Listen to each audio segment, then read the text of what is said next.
Hey everybody, Austin here. It's the beginning of October 2010. Wanted to give you a Worship Catalyst update here for this month. And today, on October 4th, as we film this here, begins year 4 of Worship Catalyst in Tucson, Arizona area where we're based.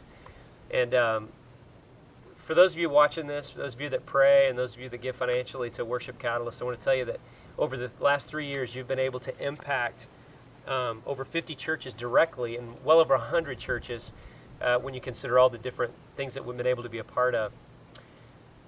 That represents hundreds of church leaders that you guys have been able to have a direct impact on in their lives and their ministries as they try to reach their communities for Christ.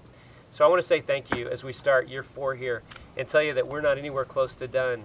As you probably know, Tucson has never been the Worship Catalyst vision. It's been the beginning part, the place that it started. In months, we're going to be describing for you, helping you understand what the next steps are for Worship Catalyst so you can continue to pray.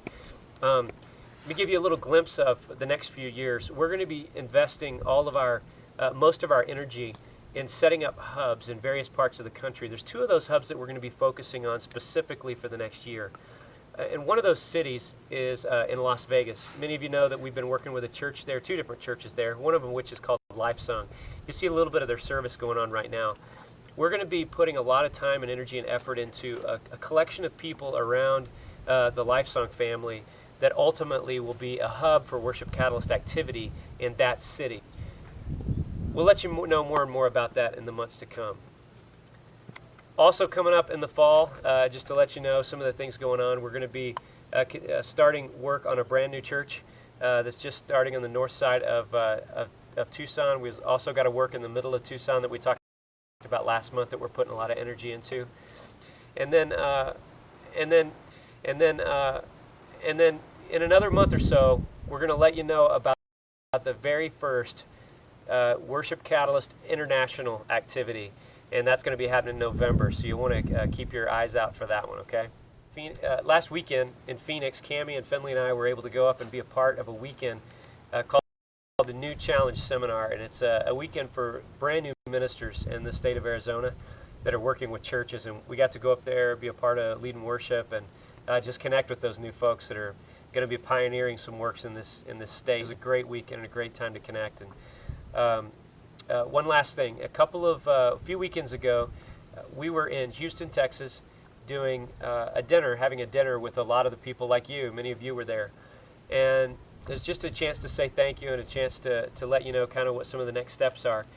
And a good friend of ours came with us named Mitch McDonald. He's the evangelism director for the state of Arizona's Southern Baptist Convention. And so what I wanted to do to kind of end this video today is to give you some snippets of some of the things that he said that I think you'll find really interesting about the work that you guys have been able to participate in over the last 3 years of your lives. So, as always, Cammie and I want to tell you how thankful that we are for you, for everything that you do, for your love for us, and for your prayers and your belief in the things that are going on out here in Arizona and beyond now.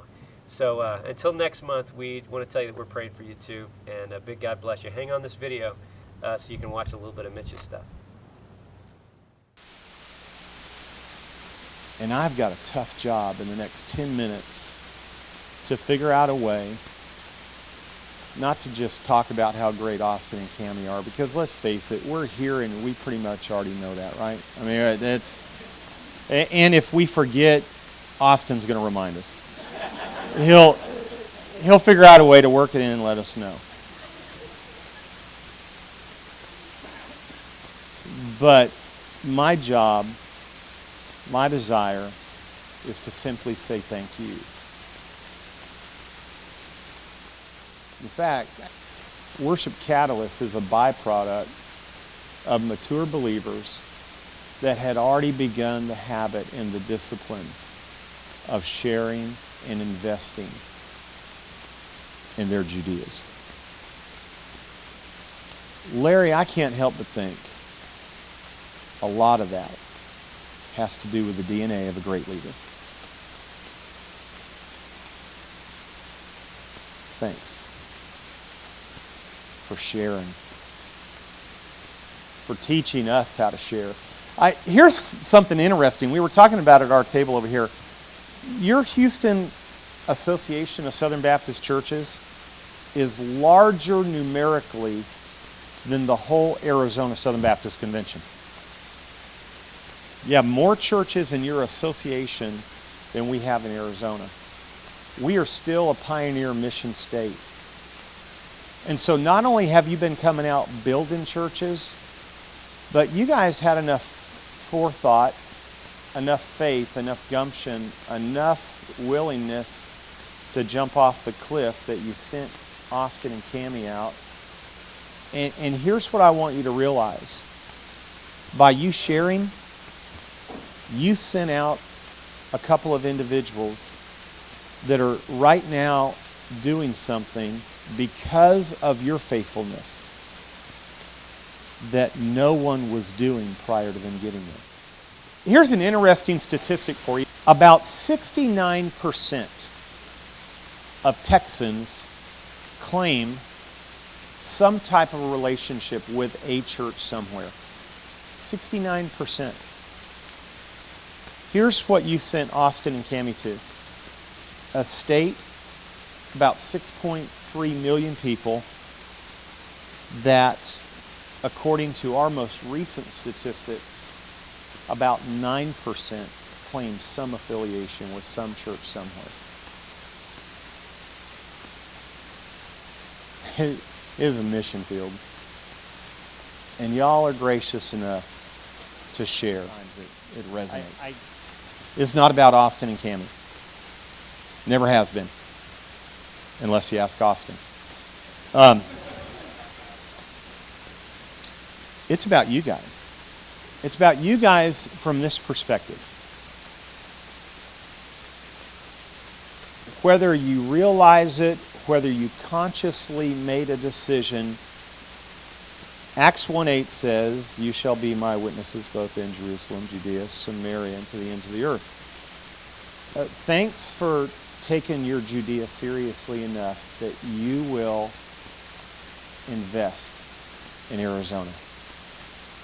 Austin and Cami, and through your support and your vision, you're in little mining communities like Globe, Arizona, touching little churches like Trinity Baptist Church. You know what? They'll probably never get much further than the piano and organ. But I want to tell you what they do understand better today as a result of a conference that was held a couple of months ago.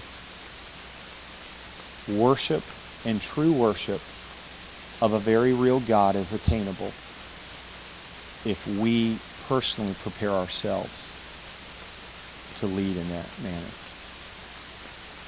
See, it's not about coming in with all the bells and the whistles. Austin has come in and he's helped our folks understand that if it doesn't start here, please don't take it up there. You say, well, Mitch, how do you know that? Man, I own a cell phone and I called to see, was it worth it? And it was worth it.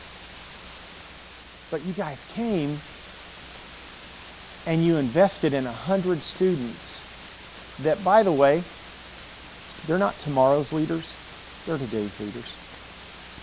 They're today's leaders. They're the ones that are in our churches all across Arizona that tomorrow morning are going to be leading worship. And they're going to do it a little bit better, a little bit more focused as a result of your faithfulness. 10 more minutes than I'm supposed to tonight. I want you to know that I could, not just being verbose because you think I'm just being funny. It's not about Austin and Cami, it's about you. I wish we had all night long so I could share with you the true desire of my heart to extend a thank you. You not only sent us the best of the best, you yourself are sending yourself, whether you've ever been to Arizona or not.